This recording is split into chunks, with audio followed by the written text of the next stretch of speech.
Hello students. आज हम लोग BA third year environmental geography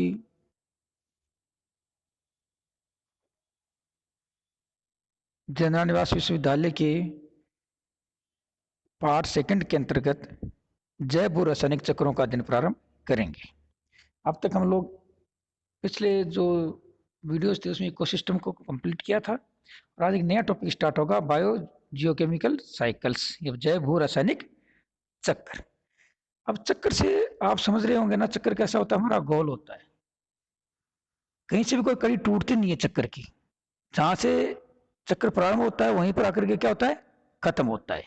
इसलिए इनको क्या कहा गया है, जैव भू रासायनिक चक्र कहा गया है कि कोई पदार्थ जहां से चला था वहीं आकर के वापस समाप्त हो जाता है। यानी ये लगातार आपस में खत्म नहीं होते हैं, बल्कि एक कड़ी से दूसरी कड़ी में परिवर्तित होते हुए, एक जगह से दूसरी जगह स्थानांतरण होते हुए पुनः वातावरण में मिल जाते हैं। तो रासायनिक तत्वों के वायुमंडल, महासागरों, अवसादों से होने वाली चक्रीय व्यवस्था को भू रासायनिक चक्र कहते हैं। यानी वे प्रकार के जो रासायनिक पदार्थ होते हैं इस वायुमंडल में पाए जाने वाले या हमारे चारों तरफ पाए जाने वाले जो विभिन्न प्रकार के रासायनिक पदार्थ होते हैं, वो वायुमंडल में, महासागरों में और अवसादों में गति करते हुए पुनः अपने स्थान पर उपस्थित हो जाते हैं। इस चक्र व्यवस्था को जैव भू रासायनिक व्यवस्था कहा गया है।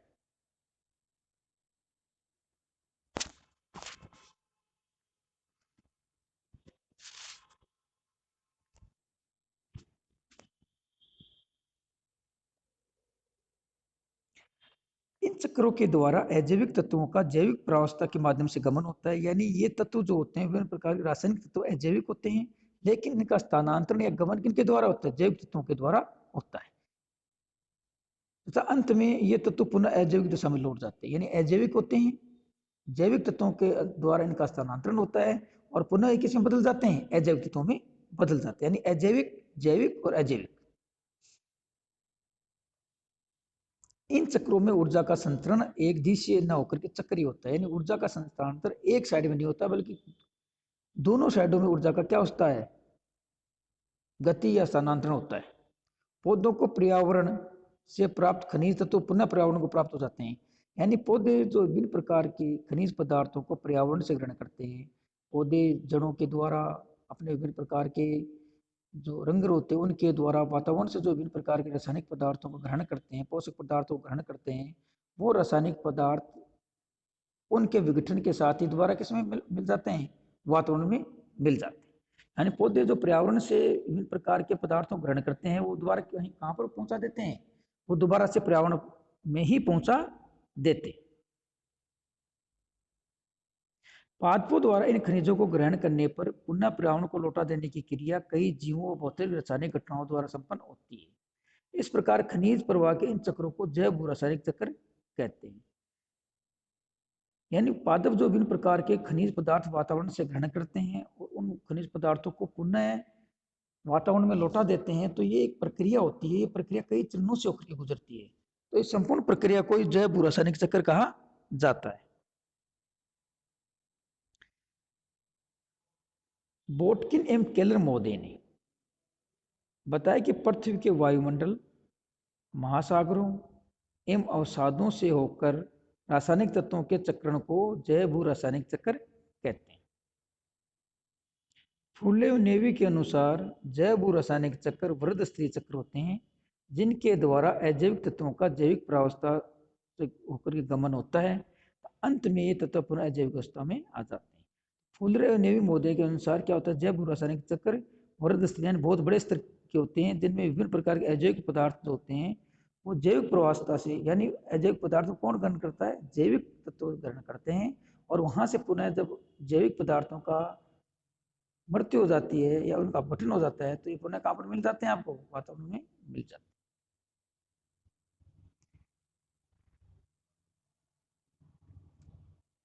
पृथ्वी के विभिन्न परिमंडल जैसे जलमंडल, स्थलमंडल, वायुमंडल में अनेक ऐसे भौतिक पदार्थ होते हैं जो जीवों की रचना में आवश्यक होते हैं। यानी इस हमारे वातावरण में पाए जाने वाले कई पदार्थ ऐसे होते हैं जो जीवों की रचना में सहायक होते हैं या जीवों के विकास के लिए सहायक होते हैं। ये जीव पृथ्वी पर प्राप्त जनोपयोगी भौतिक पदार्थों को ग्रहण करते हैं तथा उनकी मृत्यु उपरांत इन कार्बनिक पदार्थों का पुनः विघटन अपघटन हो जाता है, जिसके फलस्वरूप पदार्थ पुनः वातावरण में आ जाते हैं। इसे पृथ्वी पर पदार्थों का चक्रीकरण कहते हैं, क्योंकि एक स्थान से जहां से प्रारंभ होते हैं, वातावरण से प्रारंभ होते हैं, जैविक तत्व ग्रहण करते हैं, पुनः वातावरण में मिल जाते हैं। इस प्रकार एक तत्व का निर्माण होता है, जिसके कारण इस चक्र को चक्र कहा जाता है। इसे सभी रासायनिक तत्व कुछ विशिष्ट चक्रों द्वारा वायुमंडल में, प्राणियों में तथा पुनः वातावरण में मुक्त होकर के जीवमंडल में गतिशील रहते हैं। इन्हीं चक्रों को जैव भू रासायनिक चक्र कहते हैं। प्रोफेसर सुरेंद्र सिंह के अनुसार जैव भू रासायनिक चक्रों को भू जैव रासायनिक चक्र भी कहते हैं, क्योंकि सभी आवश्यक पोषक तत्व मिट्टियों से प्राप्त होते हैं।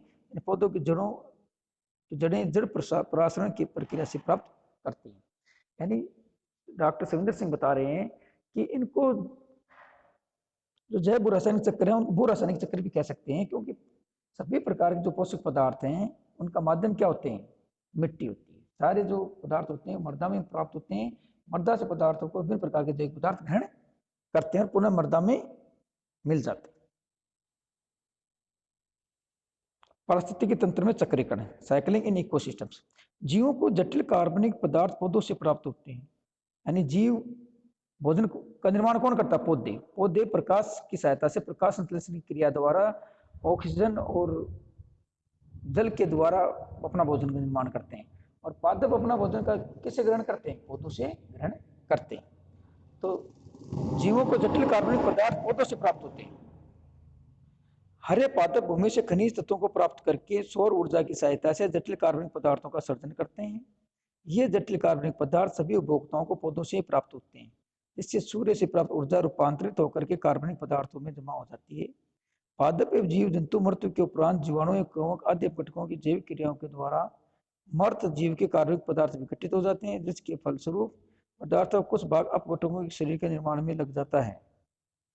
कार्बन डाइऑक्साइड भी स्वतंत्र होकर वायुमंडल में मिल जाती है, तो अन्य खनिज तत्व पुनः भूमि में मिल जाते हैं।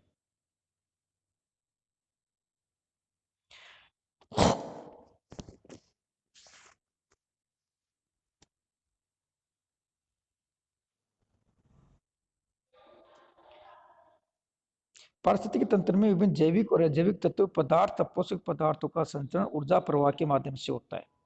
जैवमंडलीय परिवेश में जैविक एवं अजैविक तत्वों को पोषक तत्व कहते हैं। ये तत्व पौधों के ऊतकों की शारीरिक संरचना के निर्माण में अहम भूमिका निभाते हैं, अतः इन्हें संरचनात्मक तत्व भी कहते हैं। किनको? जैविक और अजैविक तत्वों को। पोषक तत्वों की प्राप्ति दो प्रमुख स्रोतों से होती है। पहला स्तनमंडलीय स्रोत और वायुमंडलीय स्रोत। उदाहरणार्थ कार्बन, हाइड्रोजन तो ऑक्सीजन, वायु एवं जल द्वारा प्राप्त होती है। मृदा को पोषक तत्वों की प्राप्ति प्रमुखतः वर्षा जल, जीवांश, खाद, पादप, जंतु अवशेष, हरी खाद, वायुमंडलीय नाइट्रोजन का यौगीकरण आदि से प्राप्त होते हैं। पृथ्वी पर जीवन के लिए अत्यंत आवश्यक तत्वों तथा अनेक विलेय लवणों को सुविधाजनक जीवनीय लवण अथवा पोषक द्रव्य कहा गया है। इन पोषक द्रव्यों में खनिज एवं कुछ कार्बनिक यौगिक हैं। जीवमंडलीय पारिस्थितिक तंत्र में संचारित होने वाले पोषक तत्वों को 3 वर्गों में विभाजित किया जाता है। मुख्य पोषक तत्व। पौधों की वृद्धि के लिए आवश्यक पोषक तत्व जिन पौधों को अपेक्षाकृत अधिक मात्रा में आवश्यकता होती है प्रधान पोषक तत्व कहलाते हैं, जिनमें कार्बन, हाइड्रोजन, ऑक्सीजन प्रमुख है। ये तत्व पादपों की संरचना का निर्माण करते हैं, अतः संरचनात्मक तत्व भी कहा गया है। गौण पोषक तत्व। इन तत्वों की प्राथमिक पोषक तत्वों की अपेक्षा कम मात्रा में आवश्यकता होती है। यानी मुख्य पोषक तत्वों की तो पौधे को या जीवों को बहुत अधिक मात्रा में आवश्यकता होती है। कम मात्रा में जो पोषक तत्वों की आवश्यकता होती है वो गौण पोषक तत्व कहलाते हैं। तो इन तत्वों की प्राथमिक पोषक तत्वों की अपेक्षा कम मात्रा में आवश्यकता होती है। इनका प्रयोग से मृदा में सुधार होता है, अतः इन्हें सुधारात्मक पोषक तत्व भी कहा जाता है। इनमें nitrogen, phosphorus, potassium, calcium, magnesium, गंधक प्रमुख है। नाइट्रोजन प्रोटीन के सर्जन एवं संश्लेषण में सहायक होती है, जबकि फास्फोरस जीवों में न्यूक्लिक अम्ल एवं कोशिका द्रव्य का निर्माण करता है। साथ ही फास्फोरस जीवों की कोशिकाओं से ऊर्जा के स्थानांतरण एवं घूर्णन में भी सहायता करता है। गंधक एमिनो अम्ल का निर्माण करता है।